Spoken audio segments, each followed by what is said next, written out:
கர்த்தருடைய பரிசுத்த நாமத்துக்கு ஸ்தோத்திரம். பரிந்து பேசும் ஜெபத்திலே உங்களை அன்போடு சந்திப்பதிலே மிகுந்த மகிழ்ச்சி. இன்றைய நாளுக்கான ஜெப குறிப்பு சங்கீதம் 128, குடும்ப ஆசீர்வாதம் வாக்கு தத்தங்கள். இதை நாம் எப்படி சுதந்திரிக்க போகிறோம் என்பதை பார்க்க போகிறோம். முதலாவது வசனத்தை வாசித்துவிட்டு நாம் பிறகு ஜெபிக்கலாம். சங்கீதம் 128 அதிகாரம். கர்த்தருக்கு பயந்து அவர் வழிகளில் நடக்கிறவன் எவனோ அவன் பாக்கியவான். உன் கைகளின் பிரயாசத்தை நீ சாப்பிடுவாய், உனக்கு பாக்கியமும் நன்மையும் உண்டாயிருக்கும். உன் மனைவி உன் வீட்டோரங்களில் கனிதரும் திராட்சை கொடை போல் இருப்பாள்.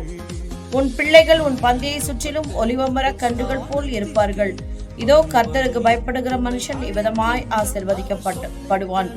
கர்த்தர் சீயோனிலிருந்து உன்னை ஆசீர்வதிப்பார். நீ ஜீவனுள்ள நாளெல்லாம் எருசலேமின் வாழ்வை காண்பாய். நீ உன் பிள்ளைகளின் பிள்ளைகளையும் இஸ்ரவேலுக்கு உண்டாகும் சமாதானத்தையும் காண்பாய். ஆமென். பிரியமானவர்களே, அருமையான வாக்கு தத்தத்தை நாம் ஆண்டவரிடத்திலே கெஞ்சி மன்றாடி சுதந்திரிக்க போகிறோம். இப்பொழுது நாம் ஜெபிப்போமா? இந்த ஜெப குறிப்பு ஆண்டவர் எதுக்காக கொடுத்தாரா? இது ஒரு பரிபூர்ணமான ஆசீர்வாதம். இந்த சங்கீதம் 128 திருமணத்துல எல்லாம் பாத்தீங்கன்னா இதை பாடலா பாடுவாங்க, நம்ம எல்லாம் கேட்டிருக்கோம். இன்னைக்கு இந்த முழுமையான பரிபூர்ணமான ஆசீர்வாதத்தை சுதந்திரிக்கிற காரியத்தை நாம் பார்க்க போகிறோம். முதலாவது வசனத்துல பாருங்களேன், கர்த்தருக்கு பயந்து அவர் வழிகளில் நடக்கிறவன் எவனோ அவன் பாக்கியவான். இல்லையா?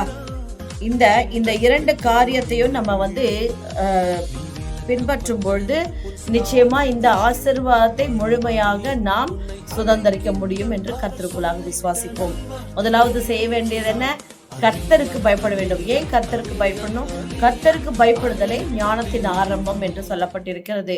குடும்பத்துல எல்லா காரியத்தையும் ஒழுங்கும் கிரமமாக செய்வதற்கு நமக்கு ஞானம் அவசியமா இருக்கிறது பிரியமானவர்களே. எனவே கர்த்தருக்கு பயப்படும் பொழுது நமக்கு ஞானம் கிடைக்கும்.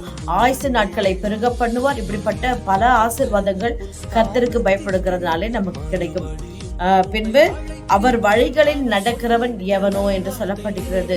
சத்திய வார்த்தையின்படி நாம் நடக்கும் பொழுது கர்த்தர் மெய்யாகவே நம்மை நோக்கி பார்ப்பேன் என்று சொல்லியிருக்கிறார். அது மாத்திரமல்ல, கண்மலையின் மேலே கட்டப்பட்ட வீட்டுக்கு புத்தி உள்ள மனுஷனுக்கு ஒப்பிடுவேன் என்று மத்தேயுவிலே சொல்லியிருக்கார். அப்படின்னா நம்ம என்ன செய்யணும்? கர்த்தருக்கு பயப்படணும், அவருடைய வழிகளை கை கொண்டு நடக்க வேண்டும்.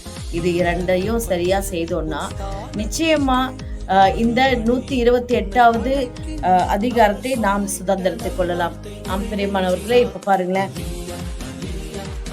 கடைசி வசனம், நீ உன் பிள்ளைகளின் பிள்ளைகளையும் இஸ்ரவேலுக்கு உண்டாகும் சமாதானத்தையும் காண்பாய் என்று சொல்லியிருக்கிறார்.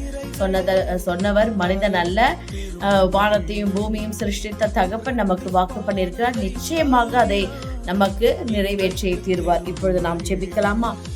யார் யாருக்கெல்லாம் இந்த சங்கீதம் 128 என்னுடைய வாழ்க்கையில என் குடும்பத்துல நடக்கணும், இந்த பரிபூர்ண ஆசீர்வாதத்தை நாங்க கட்டாயம் சுதந்திரிக்கணும்னு நினைக்கிறீங்களோ, நீங்க அனைவரும் இந்த ஜெபத்திலே எங்களோடு சேர்ந்து கரங்களை உயர்த்தி தேவனுக்கு முன்பாக நாம் தாழ்த்தி ஜெபிப்போம். சர்வ வல்லமை உள்ள தேவனாகிய கர்த்தாவே, ஸ்தோத்திர ஆண்டவரே, ஸ்தோத்திரம் அப்பா, ஸ்தோத்திரம் ஸ்தோத்திரம் ஸ்தோத்திரம் ஸ்தோத்திரம் ஸ்தோத்திரம் தகப்பனே. இந்த சங்கீதம் 128 ஆண்டவரே நாங்கள் விசுவாசிக்கிறோம் அப்பா.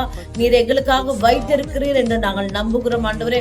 ஒரு குடும்பத்திற்கு தேவையான பரிபூர்ண ஆசீர்வாதம் இதிலே இருக்கிறது என்று நாங்கள் உறுதியாய் ஆண்டவரே விசுவாசிக்கிறோம் தகப்பனே. ஸ்தோத்திரம் ஆண்டவரே அப்பா. பிள்ளைகளை காணக்கூடிய பாக்கியத்தை எங்களுக்கு தாரும் ஆண்டவரே. அப்பா, நாங்க உம்முடைய சித்தத்தின்படி கேட்கிறோம்ப்பா. உமக்கு பயப்படுகிற பயத்தை ஆண்டவரே ஒவ்வொருவருக்கும் தாரும். கணவனுக்கும் மனைவிக்கும் பிள்ளைகள் குடும்பத்தில் இருக்க யாவருக்கும் ஆண்டவரே உமக்கு பயப்படுகிற பயத்தை உள்ளத்திலே வைப்பீராக அப்பா. உமக்கு ஸ்தோத்திரம் ஸ்தோத்திரம் ஸ்தோத்திரம். உம்முடைய கற்பனைகளை கை கொண்டு நடக்கிற இருதயத்தையும் சிந்தையும் ஆண்டவரே அப்பா நீரே ஒவ்வொருவருக்கும் தரும்படியாய் ஜெபிக்கிற இந்த ஜெபத்தை பார்க்கிற ஒவ்வொருவரும், இதுல கலந்து கொள்ளுகிற ஒவ்வொருவரையும் ஆண்டவரே குடும்பமாய் ஆண்டவரே இந்த சங்கீதம் 128 சுதந்திரிக்கிற கிருபையை தரும்படியாய் ஜெபிக்கிறோம். நீர் அப்படி நிச்சயமாய் செய்வீர். தேவ நாமம் எங்கள் குடும்பங்கள் மத்தியிலே வல்லமையாய் வெளிப்படும் என்று நாங்கள் உறுதியாய் நம்புகிறோம் அப்பா. நீர் அப்படியே செய்ய போவதற்காக உமக்கு நன்றி செலுத்தி இந்த ஜெபத்தை ஏறெடுக்கிறோம் எங்கள் ஜீவன் நல்ல பிதாவே. ஆமென், ஆமென், ஆமென். ஆம் பிரியமானவர்களே, உறுதியாய் விசுவாசியுங்கள். கர்த்தர் மகா பெரிய அதிசயங்களை நம்முடைய வாழ்க்கையிலே செய்ய போகிறார். God bless you.